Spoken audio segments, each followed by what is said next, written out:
So we're checking right now if this is a function or not a function. Okay, so for this one, this is mapping. So let's say you have 3, 2, 1, 9, and 8, 9. Okay, and you're asking yourself, is this a function? Now, do any of these x's have two different answers? No, they all have one answer, which is what a function is. A function means that for every x, there's exactly one y. So does this x have exactly one answer? Yep. Does this x have one answer? Yep. Does this x have one answer? Yes. So this is a function. Okay? Now what does something that's not a function look like? I'll give you an example right here. So let's say this is here, and then all of a sudden this 8 goes like this, which means this 8 has two answers. That is incorrect.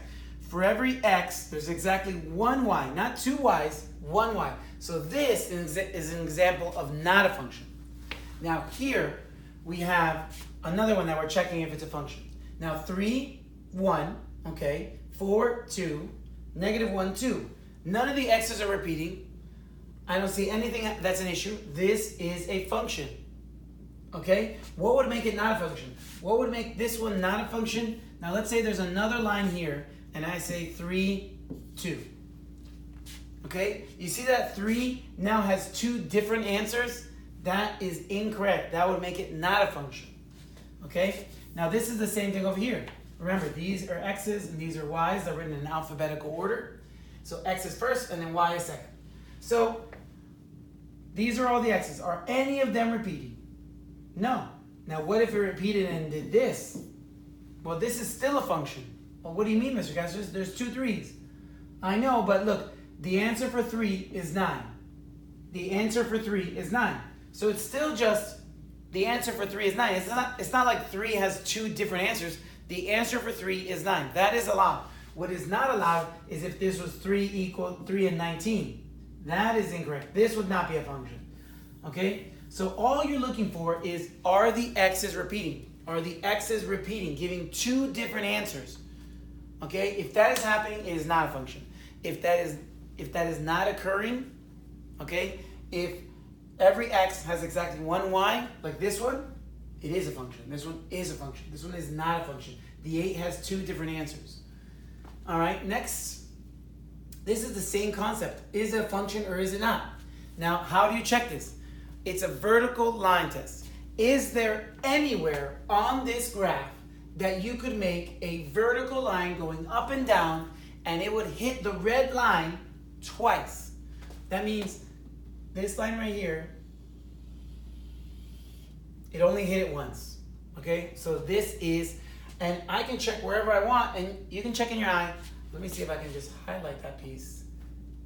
Ooh, I can. See? So anywhere this piece goes, I still will only be going through the red line once. Nowhere else. So let's take it over there. Let's take this piece over here. Now look here. That's only hitting it once, but look at all of a sudden. I can put it here, and it's hitting it how many times? Once, twice. So this is a function, and this is not a function. This is not a function. Because look, I can move it over here. It's also hitting again. Now, oh, so it has to happen more than once? No, it just has to happen one time, and it is not a function. Now, again, this is called the vertical line test. So I'm taking this vertical line, this one right here, and let's check again. Look, oh man, look, it's hitting it twice all over the place. Everywhere. Look at that. Burr, burr, burr, burr. Hit it right here. Mr. Castro, I don't see what you mean by hit it. You see how it's touching it right there and touching it right there. See, hit it, boom, hit it once, hit it a second time. That's not allowed. This is not a function. Very easy to check. Now let's check these. Now this is still old math for us. Okay, this is old math for us, but they're asking you in a different way. Okay, like instead of asking you what the slope is, they're asking you what the rate of change is. Instead of saying what's the y-intercept, they're saying what's the initial value, the starting point. Okay, so I'm going to show you how to find each one of these using this information. Okay, so for this one here, first they're asking for the rate of change, the slope. So let's see what the slope is. So first you have to find a dot. So I found this dot right here. That's a good dot to find. And then I have to find another dot, which is this one. Okay? Now remember, it is rise over run. So how far does this dot go up to get to that dot? It goes up 1. So I know the rise is 1. Then it goes over 3 times. So I know the run is 3. And that's it. The slope for this is 1 over 3. So I found the slope. That was very simple. If the slope was going down, that 1 would have turned into a negative. Okay, if it's not rising and it's going down, dropping means negative. If it's going up, see how it went from here to there? You always read graphs from left to right. So you start from the left and you go up and to the right, that's positive. Now this one, what's the slope for this one? All I have to do is pick 2 points. Or you can do it like this. Now remember, it's rise over run. Now when you're in this way, it's y over x. So how much is the y going up or down? Is the y going up? Yeah, it's going up. It's going up 3. So it's going up 3 to get to the next dot. Remember, this is one dot and this is another. Now what about this? How much is it going up to get to this dot? Well, it's going up 4 to get to that dot. Okay, so the slope for this one is 3 over 4. Which one of these is the bigger slope? Okay, that one over there is so far. This one, now this one's very easy. The slope, it's right there in front of the x. It's 2 over 3. Okay, so that's 2 over 3. You see, any number that's in front of the x, that's the slope.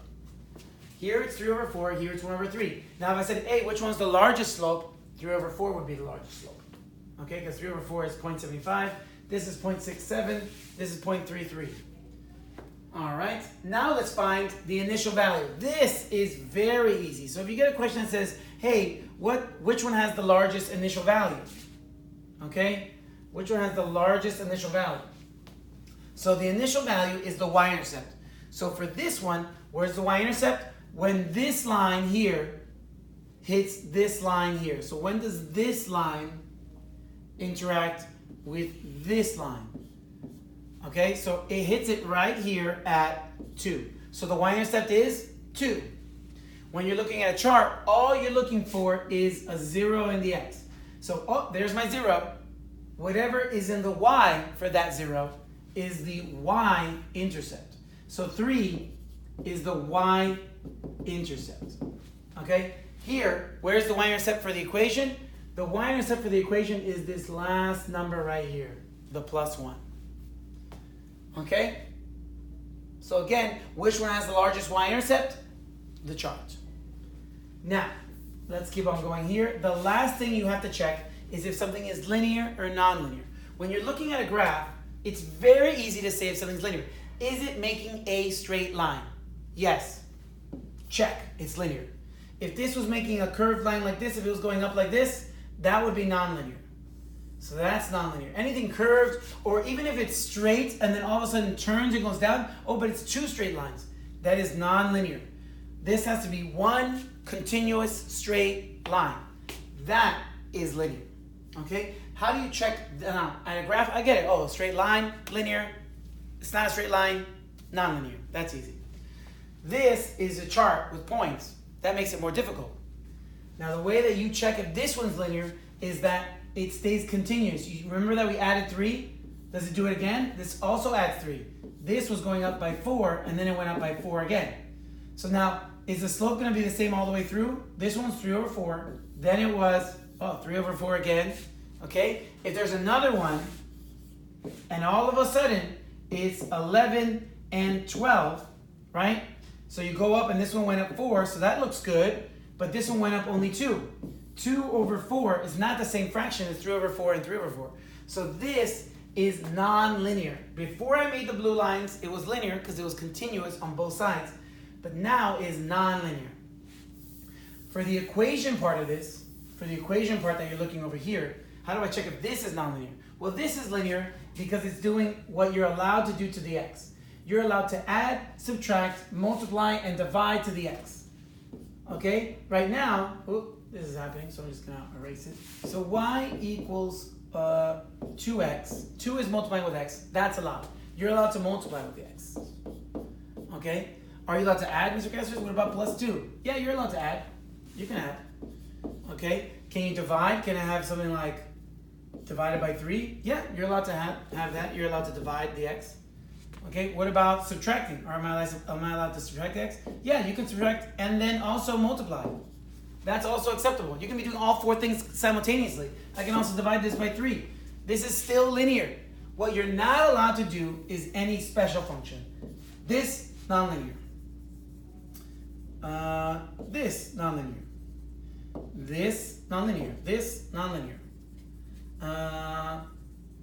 This is still allowed, but what's not allowed is x on the bottom. That's nonlinear. Okay, so when you're looking at an equation, you're like, are they doing anything weird or fancy to the x? If it's no, then you're good.